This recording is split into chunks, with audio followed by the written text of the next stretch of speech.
There we go. And intro. Hey, everybody. Welcome to the Coach's Spot. I am your host, Jason T. Powell, with my co-host. What's up, everybody? This is Will Smith. Will Smith. Listen to him talking into the microphone and everything. I can say I'm really excited today because first off, we actually have a guest, Yay! which has been few and far between, although all our best rated shows have guests. Yes. And the funny thing is, all our best rated shows have gymnastics guests. So it's even better.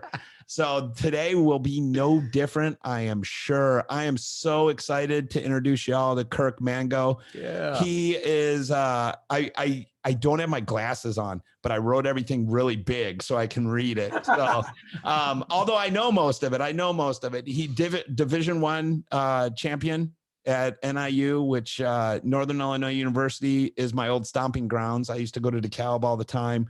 My father-in-law actually worked for DeKalb Corn Company. Most of the silos you see in that area, he designed. He's an engineer. So he did a cooling. Anyway, I digress. Let's talk about Kirk. 3-time All-American, right? Yes, one of those was high school, and then the two in college. All right, and then let's see, I memorized it all. And you were a ring specialist for all of us. I did other events, but that was the event I was most passionate about. Yeah. And he beat in college. You beat quite a few Olympians, didn't you? Well, a lot of people don't realize that at that time frame, at that level, all the Olympians were college gymnasts. Yeah. So that's where the Olympians came from. So Kirk Thomas, Bart Connor, Jim Hartung, Larry. I could name. They were all in those competitions. You competed against them just like anyone else. Right. And I was a youngin' then, so I looked up to all those guys. So I was, let's see, 79, right? That's when I graduated college. Yeah. Yeah, you guys. So I was 9. So wait a minute, how old am I?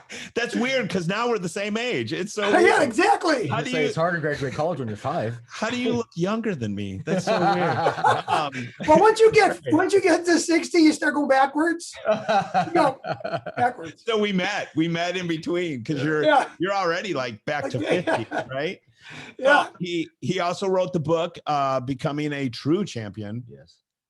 Which is a great book, by the way. Absolutely. I was telling him on the phone that my favorite gymnastics book until I read this one was Archaev's from Russia. And then I read this and I was like, the best part about the book is and here's my humble opinion. The best part about the book is it's not just about becoming an athletic champion. No. It is so real everyday life. And if you want to improve who you are as a person, read the book because it's not just about athletics. It seems like it is at first, but it's not at all. And so congrats to you, sir. It's a very good book. I'm very, very humbled and thank you so much for the compliment. I do remember the comment you just made. A principal came to watch me speak. Mm-hmm. Our principal, where I taught. I did some speaking for teams in the area, and I happened to be doing one at our school. And we got done, and he said exactly the same thing you said. Exactly. He said, everything you're teaching, it's actually life principles. I go, yes, that's what it's about. At the end of the book, I talk about that. Maybe this is more than just about sport. Yeah, right. It ends up being more. And that's the point of the book. Yes. Well, and let's talk about, we touched on this a little bit before we started recording, but I want to really touch on the definition of true champion, being a true champion, and how it is I don't want to say dying breed, but it is a disappearing breed. It seems like I'm actually developing a t-shirt now for the Coach's Spot. And on the back, it's going to say my pronouns are champ and champion. Yeah. But talk on that a little bit because you've been at it. You've been a true champion. And I know you probably look around and you're like, what's going on? What's happening? Well, and you raised 2 Division I athletes, didn't you? Yes. And a lot of my motivation came from seeing those experiences and the culture shift. I've seen the culture shift. It's become not only in sports, but I think in society as a whole, it's become more about what's in it for me. It's an outside in approach to life. And my experience as a parent, an athlete, a coach, it's the other way around. I have a very inside out approach to life. So if you want something, well, it's up to you, regardless of the adversity you face. Right. And I hope that came out pretty clear in the book, that It did. that's really, really important to me. And that's where I thought the shift was occurring as I talked to parents, coaches, and where they were placing responsibility for someone's success outside of the athlete. So a true champion, to talk specifically about that, is a person who, just like the subtitle, achieving athletic excellence from the inside out. It's not about the money. It's not about the scholarship. It's not about the fame and everything else that comes with that. Okay, yes, you can have those as goals. I'm not, and I state that in the book. Those are great goals, but keep it in perspective. And that's the part I was concerned about. They've lost perspective. Athletes are working out to get a scholarship rather than it being an outcome. They forgot about the process. It's process over outcome. It's become flipped. It's outcome over process. If the process is great, okay, but I want to win. I want the money. I want the fame. I want the scholarship. And I reverse those things. And that was my experience as a coach, as an athlete, and as a parent. Both of my daughters had some adversity they had to face as well. And, trying to teach those lessons in our culture today was not easy. Go over this because I love this. Speak on why you wrote the book. Okay, so a lot of these feelings were growing as I grew as a parent and as a coach, through time. I saw a shift. I guess that's a good word to use, a shift, moving in a direction I was not real happy with, I guess, just based on my experiences. So when my daughter oldest was about 12, I'm guessing, somewhere in that range, my youngest was 9. And she had a soccer tournament out in Palatine. I don't know if you're familiar with Palatine, Illinois. Okay. I went to school in Buffalo Grove. Okay, so you're okay. So we were out with the parents and we were sitting around a table, and I had various discussions about my own philosophies, differences of opinion and so on and so forth in the past, but not really a huge thing. Mm-hmm. We were sitting eating lunch, and all of a sudden the conversation started talking about, the parents started talking about why they felt, the parents, that their kids and that team they were on weren't as good as they thought they should be. So I kind of sat back and I'm like, ooh, this is going to be good. So I'm just kind of listening. I 15, 20 minutes. And I was really taken back at how all of the comments focused on everything outside of the athlete. Mm-hmm. The coach, where he placed the players, how he trained the kids, the referee, the bad calls that were made, the positions they played, the time they played, who got the on and on and on. And it finally, I had enough personally. And I just said, how many of you guys were high school athletes? And a couple raised their hands. And then how many of you competed maybe even at the college level? Nobody had done that.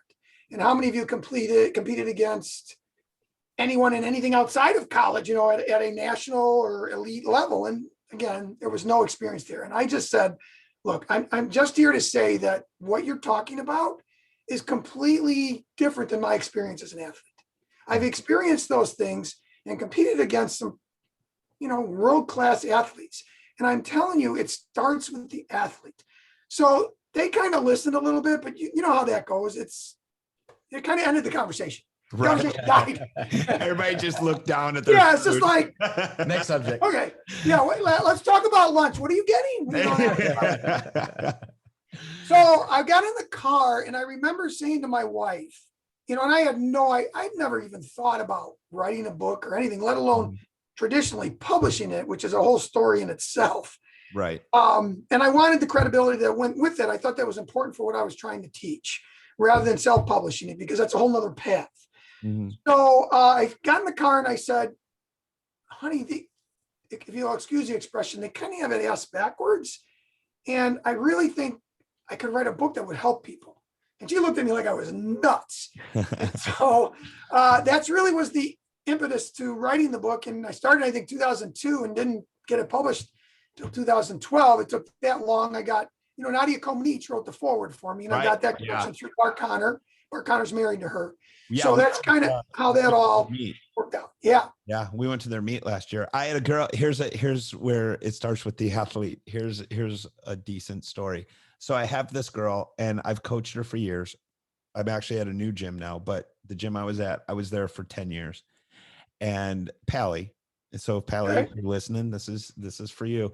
First off, this kind of explains our relationship. We were always joking around with each other. One day she's at the chalk tray, and I go, "Hey, Pally, you really need to get the toes over the bar on that cast handstand. I really need you to push through your shoulders." And she looks at me and she goes, "You can't tell me what to do." And I go, "It's literally my job description to tell you what to do." And, she started giggling and everything. So we go to we're performing at Cox Arena, I think it is.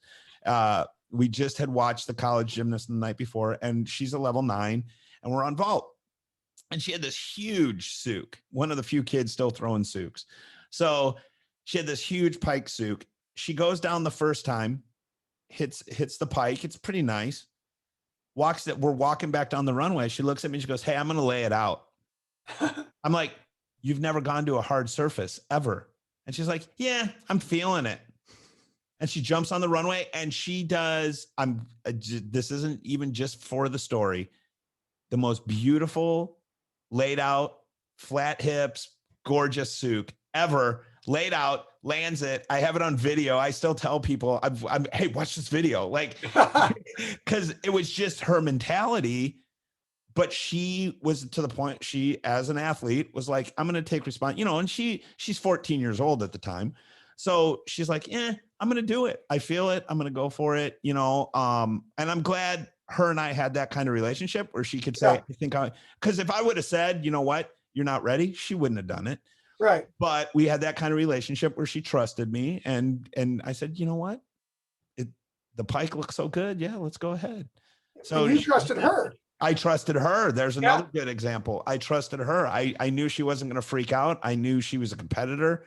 I knew that, she's a tough kid. I mean, she's got a bunch of brothers. I think she has 4 brothers. So she was used to giving it as good as she got it. So, she's just a good kid, but she took it as a responsibility, onto her as an athlete. Her mom wasn't like, "What's she doing throwing a layout?" She wasn't, on that same note, same group, same level 9s. There was another girl and she was competing overshoots, and we were at a meet, and it wasn't state, it wasn't regionals, it was just a meet. And I was spotting her, and she never freaks out, always has a great overshoot, freaks out, pulls the bar in. I mean, I had to catch her an inch before the bar and get her over the bar, and coaches are going, "Nice spot, coach." It's like, yeah. And I took it out of her routine. I said, "You're not competing it. We're doing a basic routine, no overshoot." And because I knew her mentality, and I knew because she crashed then, it was going to go on for that meet. It was going to be fine on Monday, but right now. And so I took it out, and I walked into the stands, and her mom looks at me, and I started explaining why I took it out. She goes, "I trust you. You always have their safety at heart. I trust you. You need to explain zero." And that is so rare. Yes, it so is. Like it threw me back. Like I didn't know what to say next, because it's so rare nowadays. But that's exactly what you're saying on the other extreme. Yep. That, "Oh, I trust you, go right ahead." But I hear it now at my son's baseball games, and he's 8. Why don't they do? My wife does it, because my wife played softball in Algonquin. As a matter of fact, she played softball, and she's always like, "Why don't they work more fielding during practice? Why don't they work that?" I go, "He has coaches. Trust the coaches." Will actually coaches him too, but trust the coaches and let it go. And, I have to get on her about it. And as a coach, I'm the exact opposite. I'm like, "Please coach them. I want nothing to do with them. You coach them. I just come to the games and enjoy them." So but that's an example of, the athletes, and the parents being, but that's so rare in today's society. It is. And now you're getting to that conversation that I just told you about, why the book was written. Listen, because that's more commonplace today. even if you go into the classroom, parents coming in and saying, well, why did you fail my kid on this test? Or Right. why aren't they starting? Or why aren't they getting the, that's those things. That's where that shift is that I was talking about. And I want to, something you point out, I think is important just to mention, and I think I talk about this in the book as well. I don't want to minimize the importance of coaches, good coaches, or good parenting, solid parenting, like some of the things you're talking about. Because I was a little concerned about how that would come across in the book, because I didn't think it came across like that at okay. all. Because some people would take it, well, it's all my responsibility. Well, see, and this is how I kind of describe it, because parents ask me that when I speak, and I'll say these parenting, good solid parenting and good coaches are essential. I mean, any really great athlete has something like that in their corner. But if the athlete isn't willing to walk the path, these two things, the parents and the coach, doesn't matter. So that's one of the reasons why I think that it's very important for the athlete, and why I wrote the book for athletes. Parents and coaches was another piece of that. But if you read through it, I wanted to write it so that it spoke to the, like we sat in the corner. Well, how did you do this? I wanted to come across that way. More like, well, this is how I did it, and this is the path, and you have to find your own path, but these are the principles inside you need. And because I think that's important, because you get a kid like that with even a little bit of talent, and you give him to a good coach with some good parenting, and the potential inside that kid is huge. Right. It's just huge. And that's where I think we're missing it. The mindset is kind of secondary, and it's the win that's primary. No. The win comes because of this. Right. That takes time to develop. And so I just wanted to point it out that coaching and parenting are very good, very important, and essential for good kids and good athletes. But without that kid taking those steps, it's hard to get anything else to happen.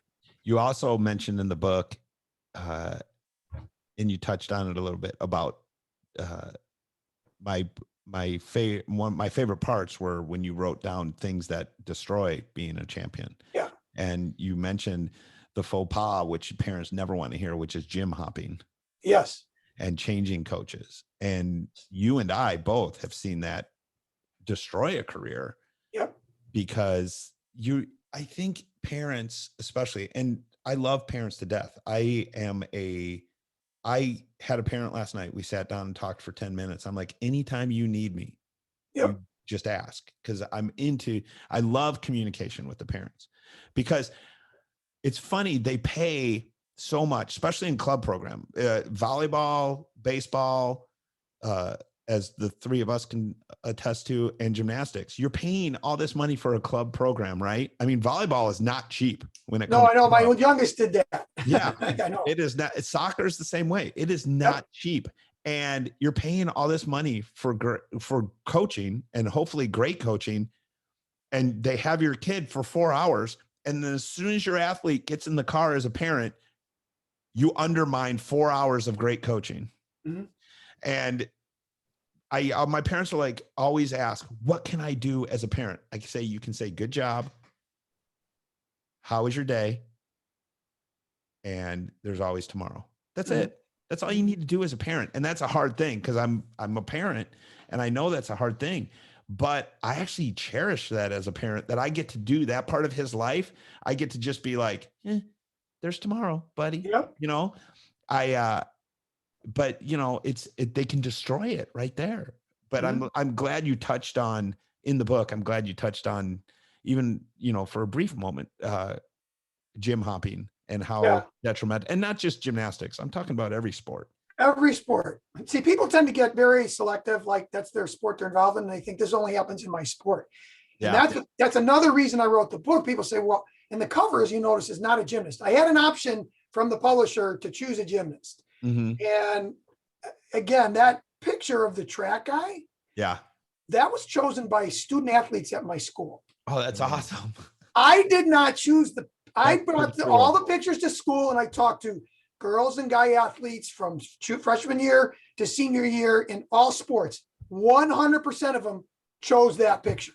That's awesome. So that's why that picture is there and not a gymnast, because the principles go beyond that. One of the fun, most important things, or nicest things that I used to like to say to my kids when they used to talk to me about their experiences would be, look, I just love to watch you play. Yeah. Just love to watch you play. It's not that I wouldn't try to inspire them. A lot of things I write, sometimes I'd leave notes on the mirror just to inspire the kid, not about the coaching or anything. That's the coach's job. Right. But, my one younger kid came back. Actually, she called me. We were on a Christmas thing and she had tryouts for her elite club team. Mm-hmm. And she didn't make the team. Oh. And she called me in tears. And now, again, my youngest was 5'4", and I'm like, she wanted to quit her other sports in 8th grade and play, or 7th or 8th grade and play only volleyball. And I'm like, well, why? She goes, because I want to play at the Division I level. And I'm like, honey, I'm 5'6". Your mom is 5'7". You're lucky to be 5'4". I didn't say any of that, but that's going in my head. And I'm thinking, it's adverse, but I don't know, whatever. So I allowed her to make that decision at that time. And she tried out for this club team. And I think it was the second year she was on the club. She didn't make the top team. She made the 2 team. Now this team, they've got 5 top teams, but you know how kids are. I want a top team, right? Yeah. So I don't know if this is heartless or what, but I said, look, I understand. But my question to you is, what are you going to do about it? Yeah. That's it. And then she would say, well, what can I do about it? And I might give her some little pieces here and there, but it was up to her. Yeah. And all of her successes were up from there. And so it wasn't, okay, well, we're going to leave this club and we're going to go down the street where you can play on the number 1 team. Yeah. That wasn't even a thought. Yeah. So, and that's kind of what. And that's important. That's important that wasn't a thought. That's a life lesson to me. That was a life lesson. You didn't make, and you may not make it next year, but what are you doing about it to make sure it happened? What are the steps? Those are the things that take you outside the athletic arena that we're missing today. And that's, again, why I wrote the book. Well, and the bottom line is the book, bottom line is accountability. Yeah. If you read the whole book, it's accountability. It's ownership of what you're doing. A very, very valuable lesson I learned was, being from Chicago, I'm a huge Bulls fan, and watching The Last Dance. And what I pulled away from that whole thing, besides the fact that not one person said, hey, Michael Jordan's a nice guy. Like nobody said that. No. But when he didn't make his team, what was it, his sophomore year or junior year? Yeah. When he didn't make the team and he went home to his mom, I think this is what makes Michael Jordan. She didn't call the counselor. She didn't call the coach. She didn't call the superintendent. She didn't call a teacher. She didn't complain to the athletic director. She said, what are you going to do about it? Right. Are you gonna work harder or are you going to give up? Those are your two choices. Because I'm not calling anybody to make sure you get on the team. His story is very, very similar to my daughter's, because I think he didn't make the varsity team, which is what he wanted. Right. He did make a team, but he didn't make the varsity team. Yeah. That's what happened to my daughter. She didn't make the number 1 club team. She made the number 2 club team. Well, honey, the number 2 club team, a lot of them get scholarships too to Division I sports. I mean, it's a great club.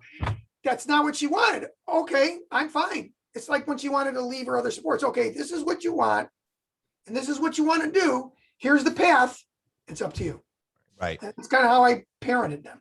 Well, and here's the thing. If you parent them at a young age like that, you don't have to parent them when they're 23. That's right. You don't have to support them from 18 to 50 and they're living in your basement. That's the main, they have basements in Chicago, y'all, because we're in Texas. We don't have basements. As a parent, probably one of the most proud things that I see out of both of my girls is the things that they're doing now, financially and business-wise, success-wise. I can trace right back to these experiences. Yeah. They are very independent, fiercely independent. In fact, my one daughter is a life coach. She started her own business several years ago. 5 years ago, has become very successful. And my other daughter used to teach for 4 years, got out of teaching and tripled her income in the first, I think, year and a half.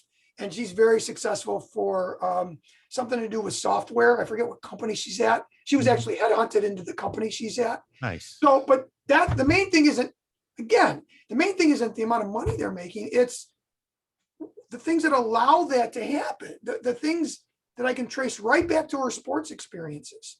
All of those things and those foundations. Symptom. The money is a symptom of being a champion. You Yeah. don't have to go out and pursue that money. It will come to you. Yes. When you learn as an athlete, and here's the thing. If you never win anything, Jonathan Horton didn't win his first meet till he was 16 years old. If you don't win anything for your whole athletic career, I did not win my first athletic competition until I was 35 years old. But I had put in place the things to make me successful to do Correct. that. Yep. I won a golf tournament at 35 years old. I won by 13 strokes, and I had no idea I'd won. It was this afterthought to me. I went into the clubhouse and he's like, "Oh, you're a leader." And I'm like, "What are you talking about?" Like, Yeah. The outcome did not matter. It was the process and determining I was going to do it, but the outcome is secondary. I don't care. It's the process that I was in depth in. And I didn't win anything till then. And I've been successful in a lot of things. I've been successful in comedy. I did stand-up comedy for a bunch of years. I've been successful in coaching, even with problems going on in my life, because I was addicted, if you will, to the process of what I was doing and doing it well. And so even when other things in my life were falling apart, my coaching was on track because I just followed the process. This is how you become successful as a coach. And I just followed it. So those life lessons you get, and when you talk about being a true champion, you may never get a gold medal around your neck and you can still be a champion.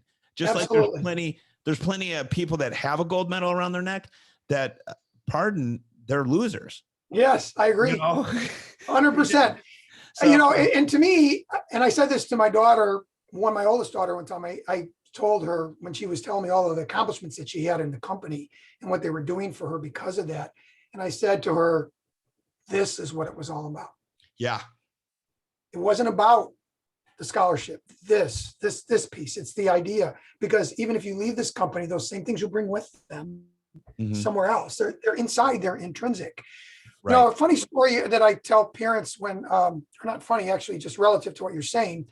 When I talk about that concept that you're referring to, they'll ask me questions. Well, what about your kids? They got the scholarship. They both got Division I scholarships. You were a champion. You did. Well, you're saying these things, it's about the process, but then you look at all these things that have happened. And I said, okay, let me ask you a question just to put it in perspective. I'll say, let's assume, just for the sake of argument, and you guys know gymnastics, anything can happen. A grip can tear, something can happen, you can slip, even things that you've trained for, there's no guarantee, right? Something could happen, fall, whatever. Okay, so I said, based on the adversity that I faced in that year, let's assume, just for the sake of discussion, because Mark Connor was in that meet. You're talking about a guy who was already on the U.S. national team. Right. In high school, and I hadn't even been to the year before. I was 30th in conference. I was not good.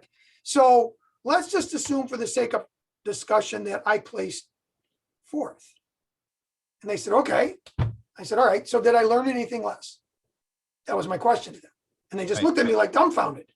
Well, you didn't win. Yeah, but did I learn anything less? The process. Did I not accomplish from where I was to 4th? Wasn't that a tremendous feat in and of itself? Well, yeah. Well, then the process is what it's about. It's not the fact that I had or won the gold medal. It's what got me to 4th or 5th or 8th or to sectionals, for crying out loud. Not, they've forgotten about that. Right. Oh, you didn't take 1st. Well, then, okay. Well, no, it matters. It really does matter. Well, and the bottom line is, you were better than you were yesterday.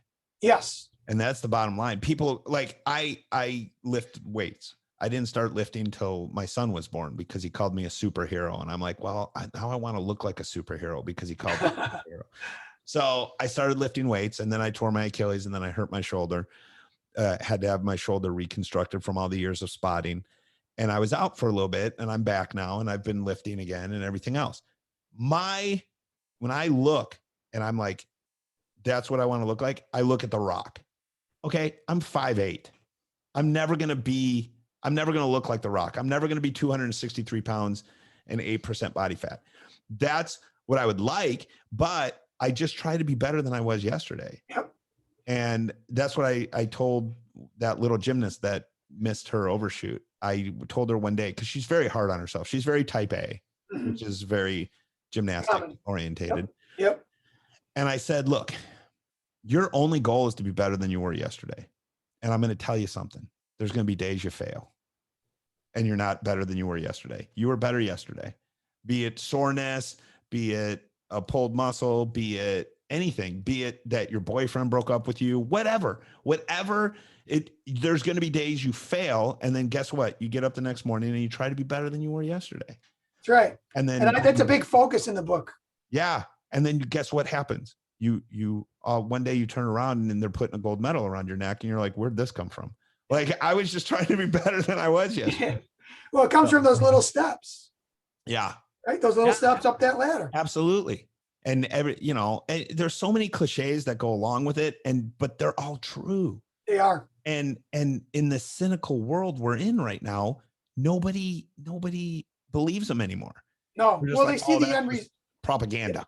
Yep. It's the end result. They see the end result. That is common with kids. You're a little kid, you want to play Little League and you watch, the professionals play, Ernie Banks. I don't know if you even remember that name. That's Will back.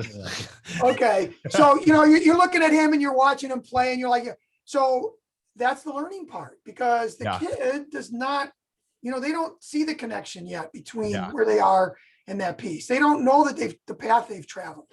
And that's the part the coach needs to teach and the kids need to understand, and that's again, we're hitting a lot on why I wrote BATC and why it's important. Right. I'm sure Will, I want to get to Will's questions. Do you have some questions? You're gonna take a breath? I'm going to take a breath and let you talk. I was wondering, I was like, wait a minute. I don't let him talk. I'll let you finish. He's my podcast wife. I don't let him speak. Well, one of the things when I was reading the book, so first of all, a little bit of my background. I have two sons. I have a senior and I have a freshman. We're a football, baseball, wrestling, track family. We have no gymnasts in our household. Well, wait a minute, Texas? Oh yeah, big surprise. No, football is king in our household. Yep. One of the things as I was reading this book, and I was telling my wife this, I was like, oh my goodness, my boys are going to read this book, because obviously, as he wrote it for athletes. But as an educator, I'm seeing, as you're talking about intrinsic and extrinsic, because, you talk about the process versus the reward. And we live in a society where the reward has become more important than the process. And, my sons, especially my oldest son, now we're going to do this as a homework project for my boys. They're going to read this book. But, with social media, with Instagram and Twitter and Facebook, and they see all these athletes and they see them showing the cars and the jewelry and the houses and things like that. And you mentioned athletes in the book who are champions, but not true champions, who took the shortcuts, like Tim Montgomery and Marion Jones and Jose Canseco. And you can mention like Lance Armstrong. He's a big, and I obviously I don't know the person, but I think character shows itself when you have flaws and you have struggles and things, but he loves Odell Beckham Jr. And I would not call him a true champion. But so when he sees this stuff, when I tell him, if for someone who hasn't read the book, can you kind of just for a minute kind of discuss what's the difference between a champion and a true champion? Well, I would a champion, a lot of people can be champions. They win medals. They win things. You see them all over the place at higher levels in sports. That happens in business too, right? Whatever awards they might give in that particular arena. But a true champion, they evaluate the decisions and the things that they do based on what's going to help them on the inside. That's the difference.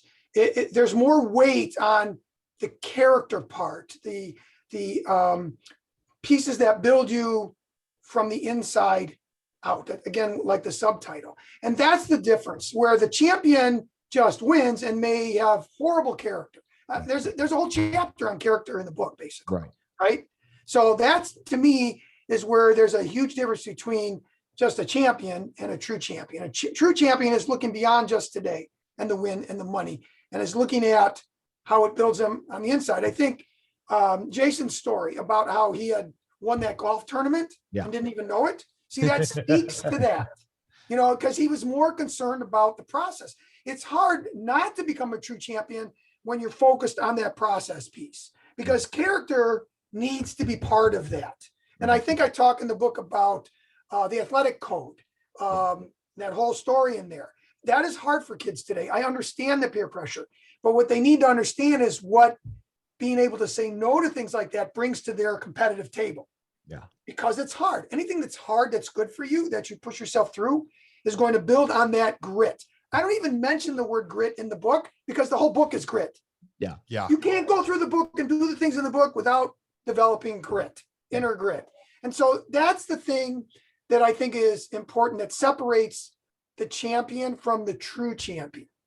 So the true champion will win awards too, gold medals, sometimes yes, sometimes no, but it's not all about that. Yeah. And Well, so that, go ahead. That was important. And one of the things I try to teach my boys is that you can always have talent and you can always have skill. Or one of the things I always try to teach my athletes is that there's definitely places where talent and skill can definitely shine and can definitely, you'll win. But there's definitely times that you're going to find somebody who's more talented, who's more skillful. And if you haven't done the work, if you haven't put in the process, if you haven't studied, if you haven't prepared, it doesn't matter how talented or how skillful you are. Eventually, you're going to find somebody who is more talented, who is more skillful, but has done the preparation, who has done the work, who's done the sweat equity. And your gifts is not going to make you successful. And because you haven't actually done the work, you've cut corners.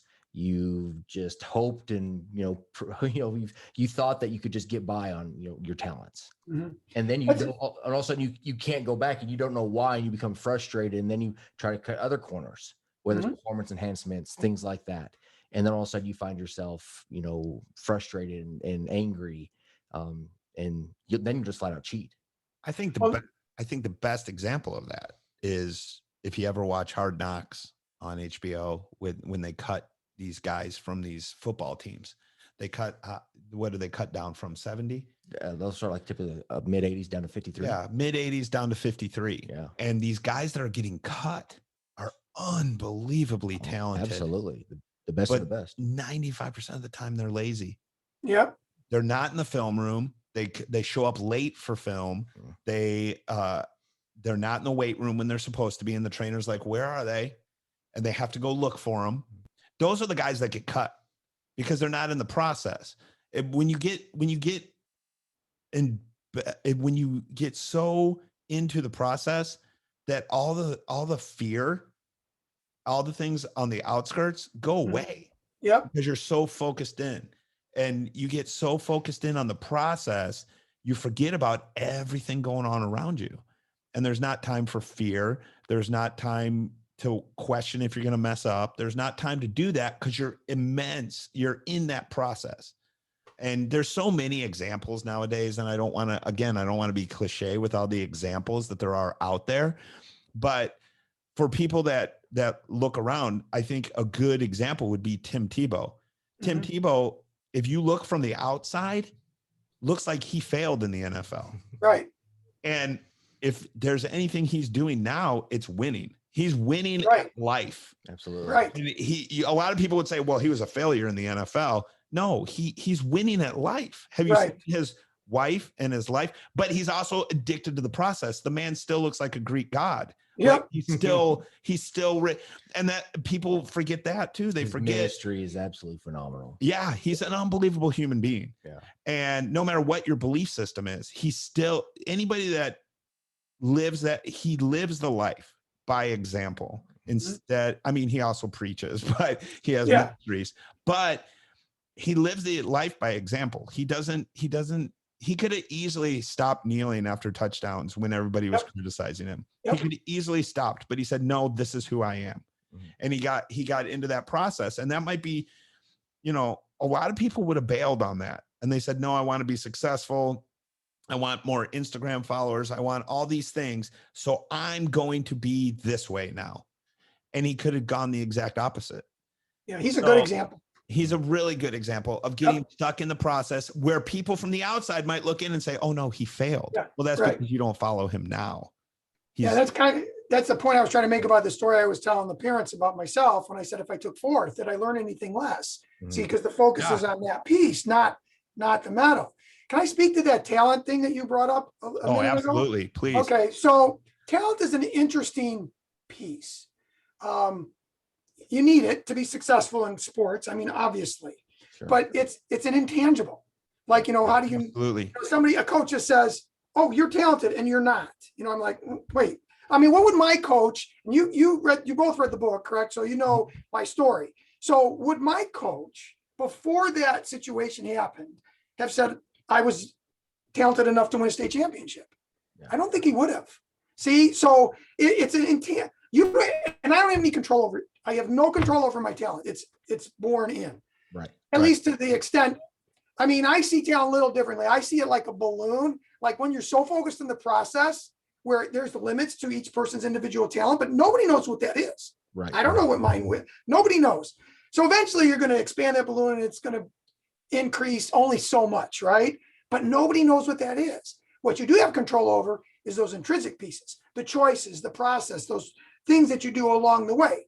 And that's the part in my story from high school that I wanted to get across to kids, that my coach at that time and other people on the team, they don't get to measure how good I think I can be. Only I can do that. I will take ownership. And if I don't win, so what? At least I gave everything I had, and I can be proud of those efforts in the process and take that out. That's kind of how I look at talent. So I think people put too much weight on that. Yeah. Like, oh, your talent, and they pigeonhole an athlete, and like, God, the guy's, he's 10. He's 10 years old. We've talked about that. Yeah, so I talk about that a lot, that parents come to me at, and I've worked in elite programs and I've seen elite athletes, and parents will come to me and the kid's 8 and they're just not a good competitor. And they're like, well, do they even have the abilities to go? And I'm like, my ego is not large enough to tell you if your kid is that kind of talented, because I've seen kids at 8 that win every single meet and can't even do a kip by 12. And I've seen 8-year-olds that were a hot mess at 13 become one of the greatest athletes I've ever seen. Right. So I'm not one, and that has nothing to do with my coaching. I put the coaching system together and I throw them in that system. And I say, if you want to be successful, this is what you have to do.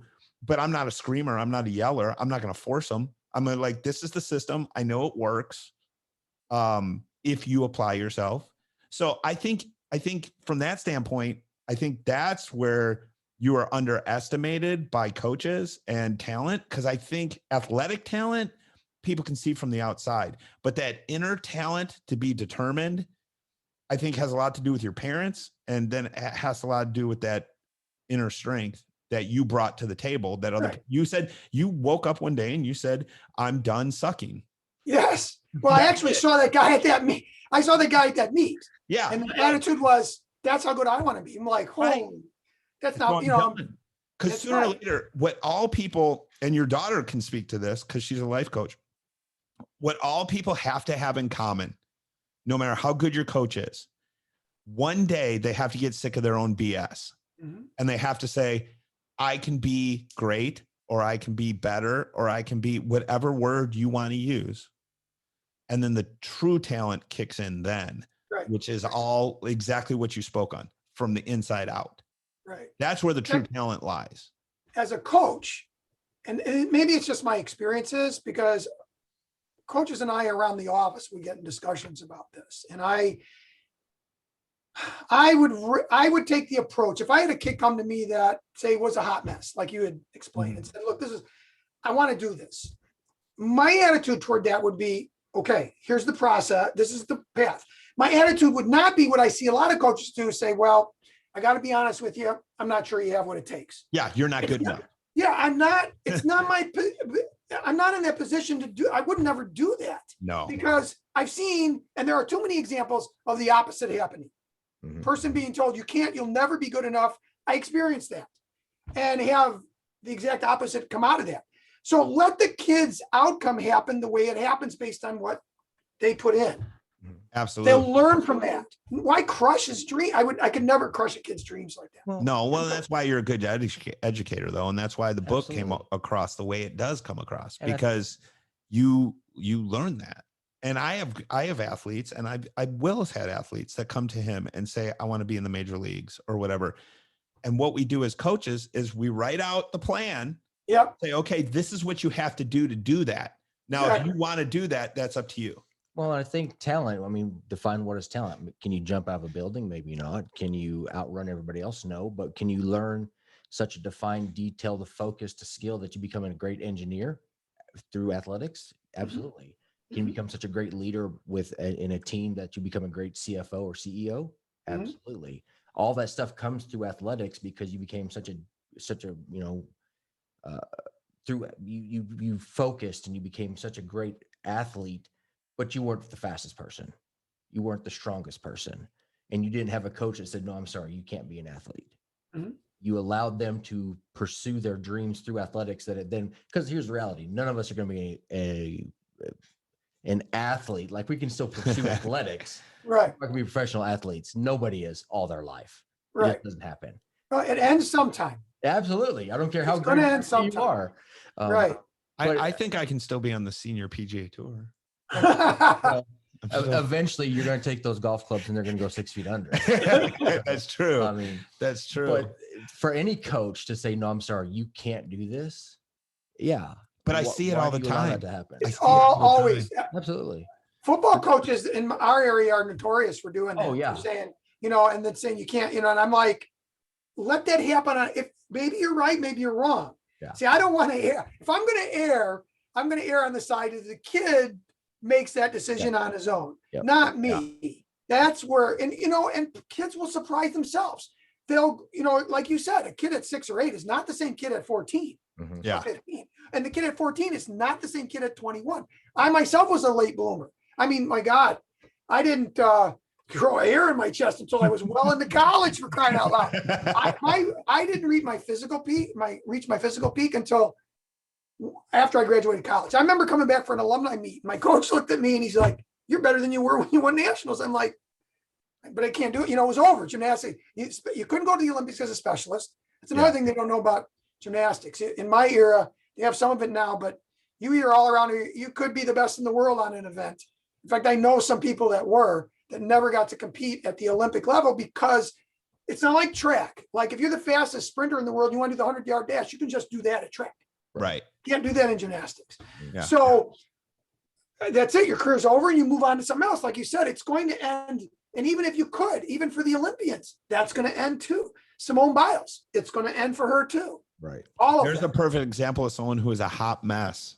When she first came onto the elite scene, that girl was a hot mess when she was a junior, because we just had Kinsey Hedges on, who was an elite for 7 years and went to Kentucky.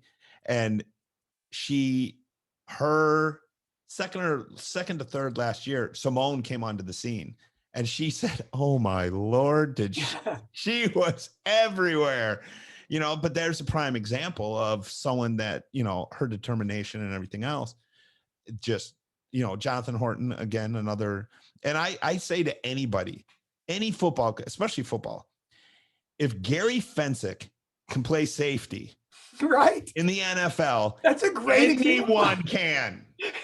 Here's the thing. I could probably still outrun it, Gary Fensick. This is what I tell folks. Tom Brady ran his 40 at the combine in a pair of khakis. Wow. And he got outran by obviously, 320, 330 pound linemen. Yep. He ran it in a pair of khakis, and here we are talking obviously debatably the greatest NFL player of all time because of his intense desire to study, prepare, continue to make his body better, refusing to just submit until he decides that he's ready to give up. And eventually, yes, it will come time that he realizes he can't compete at the level he wants to compete at. Eventually, yep. But if you'd had all those coaches, and there's a reason he was a 6th round draft pick at that point in time, because his measurable said he's a 6th round draft pick. But he has proven all the scouts and all the coaches, and with the coaching he had at the time, him and Belichick were a great mesh at that point in time, and he had to have the opportunity to get in. But if you watched a guy running the 40 in a pair of khakis, he's, oh yeah, there's no way. Yeah, he's not. Yeah. Well, look at the 7 rings on his finger. Yeah, right. There's a reason he determined that he would not be satisfied with where he was at. And the chip on his shoulder kind of helped with that. He was people telling him he wasn't good enough. Yeah, that's where you find out what kind of metal you're made of right there. Now your back is against the wall. What are you going to do? Yeah. And one of the best things that I ever heard in an interview with Simone Biles, somebody asked her, and don't quote me on how exactly this went about, but somebody asked her, you've won everything already. Why are you still competing? What's your goal? And her response rung so true with me, because I'm like, did you read my book? Because it was like, so like, wait a minute, because her response was, I want to see how good I can be. I want to see how far I can push this. Well, that's it. That message is throughout the book. That's the whole idea. You're not just competing against other people. You're really competing to see what talents you have and how good you can be. And that may be way beyond everybody else, which is where she's at. Right. Oh yeah. She's setting the bar so high that it may never be reached. So, right. I mean, she, although Kinsey, who we had on the show, and I actually work with her now, she's my beam and floor coach that I work with. She was competing Yurchenko double pike before it was cool, way back in the early 2000s. She's like, I did it before Simone did. But I'm like, yeah, but Simone does it on 4 events. Well, after seeing Michaela Maroney vault in 2012, I think it was. Yeah. I remember talking to one of the elite coaches. I'm not sure what country she is from, but on Facebook. And I asked her directly, why aren't they doing Yurchenko doubles? Yeah. And one of the comments, it got into a big conversation. It's, safety, safety, this. And I'm like, I'm telling you, safety. There's so many things. I'm telling you, they can do this. There are people that I know it. And what year was that she actually did that? And Kinsey was, I want to say 2000. When did she graduate? 2002. But she was doing them in the gym. Yeah. Landing them pretty easily in real early 2000s, late 90s. Yeah. And I just watching them vault, on TV. Now, I'm not even there in person. Right. But just watching them vault on television, I'm saying to myself, I know these coaches are doing, they're doing it in the gym. Yeah. I know they are. And they're twisted. Yeah. Simone can twist that. Yeah. That double she does, she twists that now. It's so crazy. She's a physical specimen. I mean, it helps being 4'8", but and being built she looks like a UFC fighter. I know. And I love that body type. I'm a big conditioning guy. So I love that short, stocky, muscular body type for gymnastics. And, Kinsey was exactly like that. She was very compact and strong. So I love that body type. But yeah, there's things. And I always say, if you want to see what the girls are going to be doing in 5 years, watch the men now. Right. And, it's just Simone's catching up fast. I mean, that gap between the two, the gap between the two is starting to narrow a little bit, right? Right. A little bit. It's crazy. So, and I'm kind of sad that she's, that this will probably be her last Olympics. I'm like, man, if she had another 4 years, I don't know what she'd be doing. Right. Well, maybe she'll move into the UFC and, she may, she's unbelievable. And she has set the bar so high that, they're talking about widening the beam and doing everything else just so other people can catch up.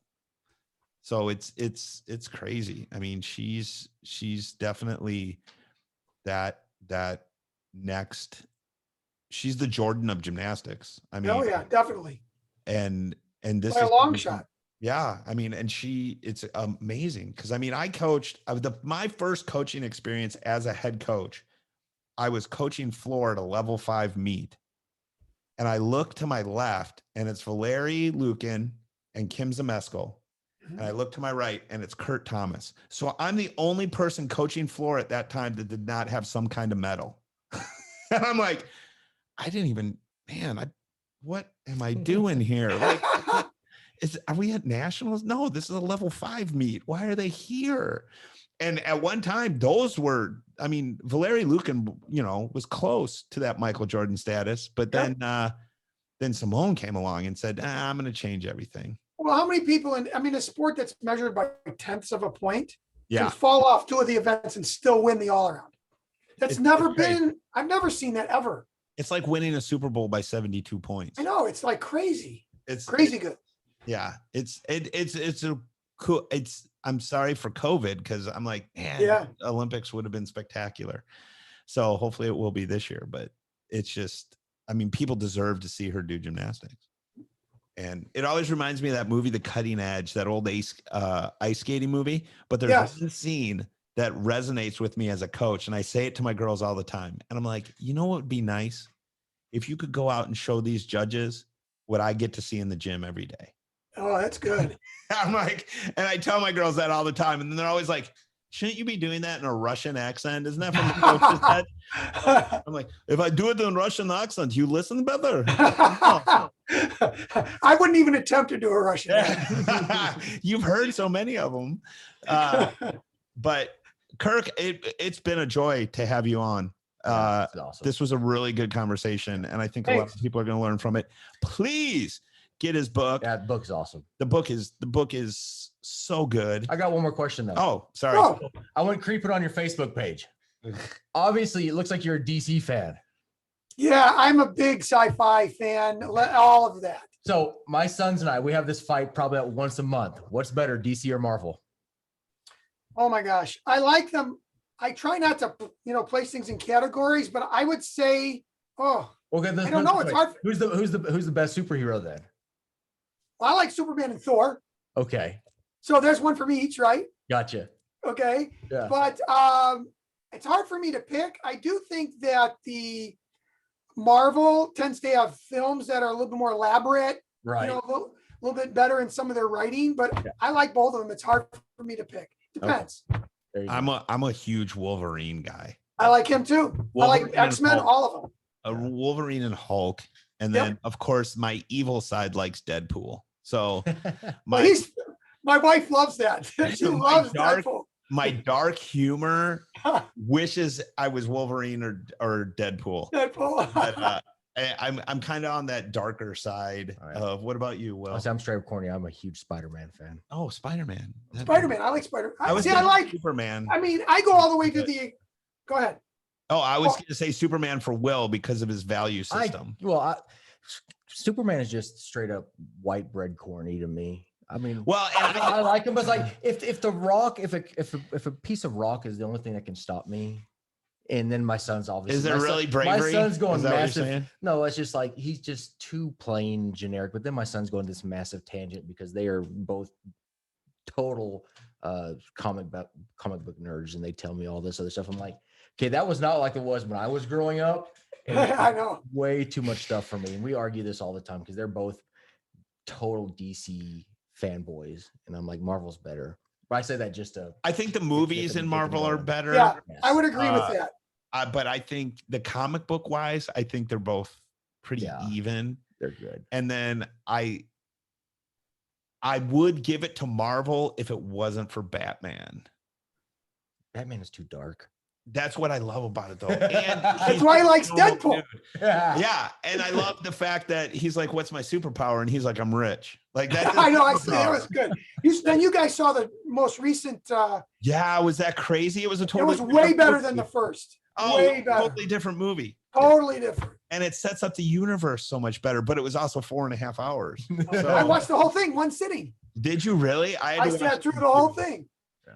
I go from there. movie. Do you remember Matrix? Do you guys like Matrix? Sure. Yeah. I mean, I go from there all the way to Lord of the Rings. I mean, I'm all over the board. I mean, I watch all that stuff. I don't know. It's funny. I write nonfiction, but I watch and I read fiction. Well, there You you go. should try it. You should try a fiction book. You should try it. I don't know. You should. Why not? I write screenplays and Do you? sitcoms. Yeah. From my comedy days, because I did stand up for about 10 years. And then for 3 years, that's the only thing on my W-2 was stand up comic, which is a cool thing to put on your W-2. Like, I'm like, this is all I do. But it's a very dark world. And so I moved it more to public speaking and inspirational stuff because it was just too dark for me. And, I don't drink. I don't do drugs. I don't drink. I'm not saying that that's all that's in that industry, but it is a party industry. They're working entertainment. Yes. Yeah. And they're like 2 a.m. and they're like, let's go. And I'm like, I got 2 kids at home. I got to go home. So, but it has been a total joy to have you on. Yeah. I had a great time with you guys. Too. Thank you. I can't believe how well you guys picked up on all the pieces of the book. As an author, you don't really get that kind of connection that that close to people and like, well, what are their thoughts? So Yeah. I all the points that you guys made were the points I wanted to get across. And you could, if you could, anybody that you get that reads it, they can contact me with questions. I'm very good about that. That is, I feel that's part of my responsibility. If someone reads a book and says, I don't understand this, or I'd like to ask a question about this, I am respond. My wife gets mad at me because I will literally be out to dinner. I'll get a note on the phone. Oh, I read your book. Hold on, honey. Yeah. He is not like that. But I just feel it's my responsibility to do that. I mean, I just feel it's important. Well, and I was telling Will how excited I was when you first got back to me when I asked you to be on the show, because I enjoyed the book so much. And then as soon as you agreed, I dropped it off and Will read it in pretty much one sitting. So he loved it too. So I just wrote down Tyler and Luke, that's my sons, reach out to Coach Mango. Yeah. There you go. Are they reading it now, or are they about? This is going to be basically summer reading for them very quickly. So yeah. Will's a good dad. He's a much better dad than me. I let my kids watch Deadpool. Why don't you ask them first and then we'll see. So we definitely want to have you on again. We actually are here's the announcement. We're actually going to make it right now. We are launching a new podcast called Full Circle Warrior. Yeah. Okay. That is about coaching and life, and it's faith, family, and fitness mostly. Yeah. And when I say faith, I mean faith in God, but I also mean faith in yourself, faith in everything around you, faith in what you're doing when you look in the mirror in the morning, faith in the person that's staring back at you, that kind of thing. So we definitely want to have you on that podcast also. So anytime. I will come on with you guys anytime. This has been a great experience for me. I love it. Cool. That's awesome. Well, thanks again, Kirk, and we will talk to you soon. Yes. Thank you, sir. Thank you. Bye-bye.